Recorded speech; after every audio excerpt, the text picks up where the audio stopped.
qui nous a frappé, c'est que le jour, surtout le soir un peu moins, c'est un espace extrêmement vivant.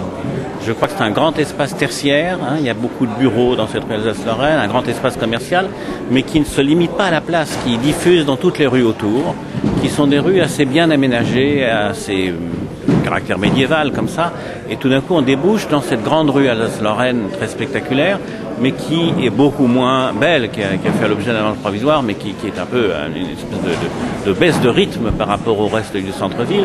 Donc il faudrait arriver, nous semble-t-il, à faire une sorte de grand plateau piéton où chacun soit un peu chez soi, mais dont la rue Alsace-Lorraine participe beaucoup plus qu'aujourd'hui. Donc ça n'est pas le cas, si bien qu'il fallait faire un effort pour cet espace central.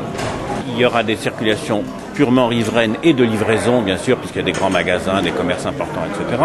Ça sera essentiellement un plateau piéton, ça veut dire que, bien sûr, les vélos seront chez eux d'une certaine manière. Donc il faut le rendre très simple, très passant d'une certaine manière, et il faut que, surtout, le jour, ça va de soi, ça va marcher tout seul, mais que la nuit, ça devienne un espace très lumineux, très repéré à l'intérieur.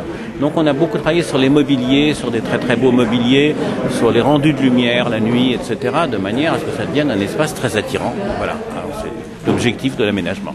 La ville demande 6 mois de réflexion sur cette question avant de pouvoir donner un dessin du reste de la rue. Bien. Et là, on est un peu en attente d'une doctrine de la part de la ville. Elle sait très bien, les élus savent très bien ce qu'ils veulent faire dans la partie centrale. Dans les 6 mois, ils nous disent qu'ils auront les éléments de manière à ce qu'on réfléchisse à la suite de l'aménagement. Il est un peu tôt pour se prononcer, mais il me semble évident qu'il faut arriver à un traitement assez unitaire de l'ensemble de cette rue.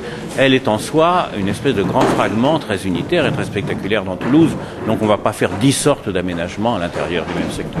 Et on nous demande d'être très rapide, puisque l'ensemble d'aménagement, qui ne sera pas provisoire, qui sera vraiment définitif, ce coup-là doit être livré pour le 1er décembre dans 2 ans.